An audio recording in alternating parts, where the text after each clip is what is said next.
send me a link to their album and it's 13 tracks that I have to download individually, I'm not going to download them. Simple. I don't have time for that. Make a zip file.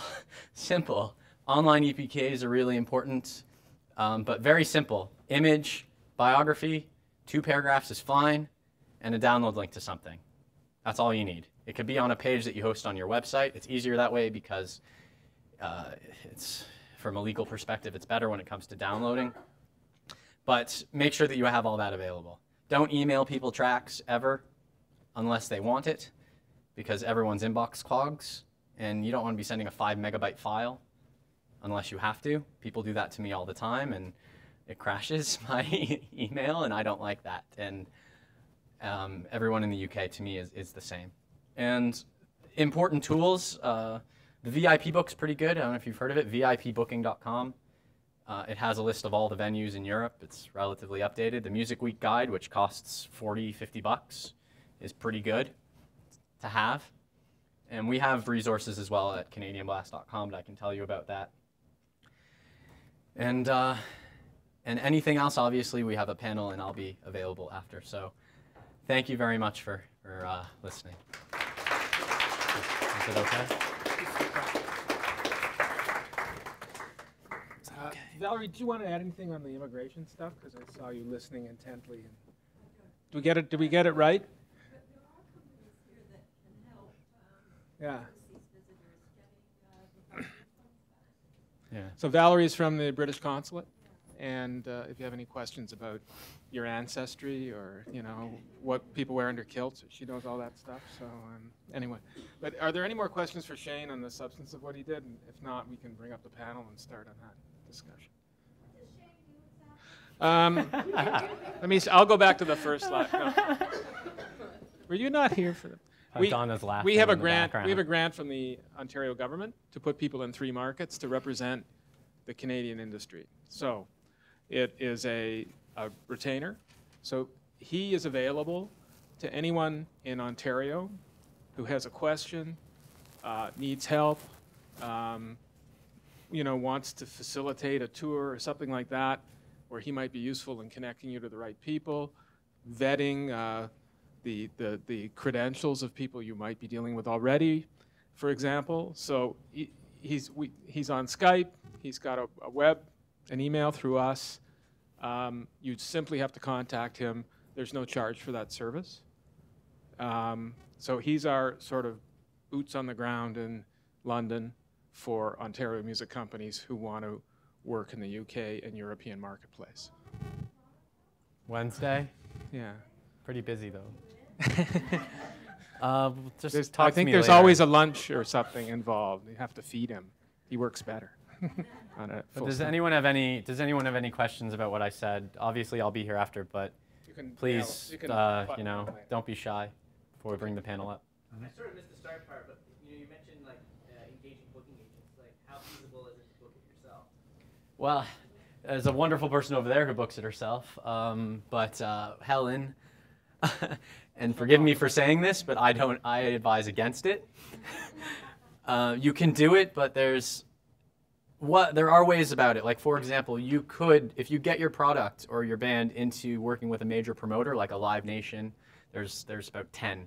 Live Nation's the biggest. There's HMV Live, which is Mama Group, Mean Fiddler. They have different names, but they're owned by HMV. There's SJM Concerts, which is Manchester-based, and a few others.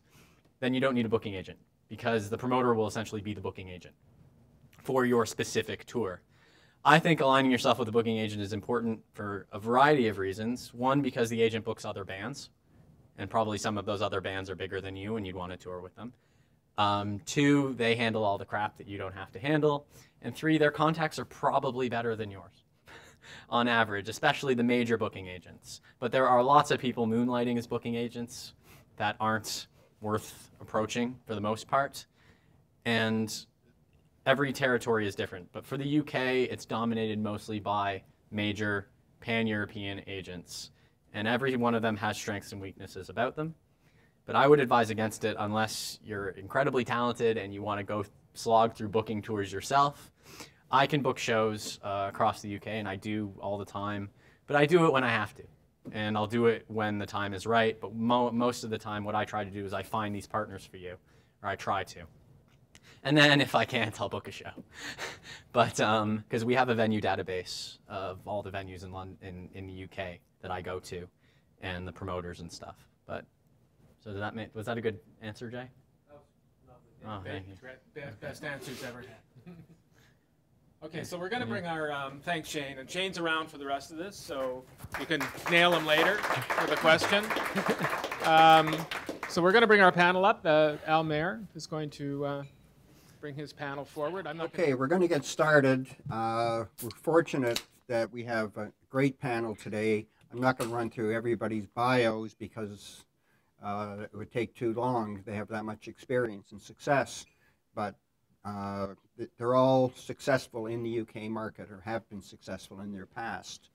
On my extreme right, Melissa Syme from Mel's Rockpile. We're going to talk today about her UK success with her band Fucked Up. Oh, sorry, I did it again. Holy fuck, fuck. Yeah, fucking hell. I'm even looking at it, Melissa. It's all right. Holy fuck. On my left here is Greg Jarvis. Greg lived in Europe for a number of years, worked with BMG and other companies, Universal, executive producer of Top of the Pops Digital, strategy consultant for BBC Worldwide, and he's now a lecturer here at, is it Durham? Durham. At Durham College on music business. Lenny Levine. Lenny is the president of Toronto-based independent label Last Gang. Although Lenny lives in Montreal, it is a Toronto-based company. And their big success in the UK has been with Crystal Castles. So we're going to talk about how Lenny and his team pulled that off. Helen Britton. Helen is partner and VP of Six Shooter Records, perhaps now Canada's leading acoustic singer-songwriter label, but they also manage Hawksley Workman and other artists. And Helen is the person who books all the UK dates herself. Oh, Shain has joined us on the panel. That's great. So we're going to go through a couple of the, call them case studies, and then open it up for discussion among the panel and for Q&A. And hopefully we'll be finished somewhere around 3:30, quarter to 4. And Lenny has a plane to catch at 6 o'clock, so he's going to have to leave fairly quickly. But the rest of us will stay around for whatever is required to talk one-on-one with you. Okay, let's start with Holy Fuck. We only have one microphone. Unfortunately, that comes with the room. So times are going to have to pass the microphone back and forth. Our apologies. And if you do ask a question, please identify yourself. Does this actually come up? Perfect. I'm just going to kind of give a little rundown of Holy Fuck. We're actually signed directly to a UK label. They're our home base, XL Recordings. And I had really great fortune. I had actually done a lot of business in the UK prior to actually working with any artist directly in the UK. So one of the things that I actually recommend is different conferences like the Great Escape is really valid because you actually get to meet the players that do a lot of business in the UK. So a lot of what I'm going to talk about with Holy Fuck, I had previously set up with some contacts that I had basically worked at for about 3 years.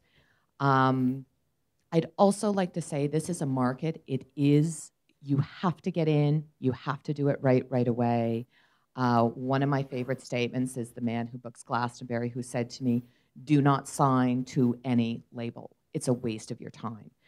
If you're working within the type of music that I work with, which is like indie rock or live electronica or kind of the cool, sorry guys that I'm going to use this term, but the cooler end of it, not in terms of better, but just style. One of the things that I found is that, as Shane was saying, you really do only have one shot. And if you come into the market and you're with the wrong label,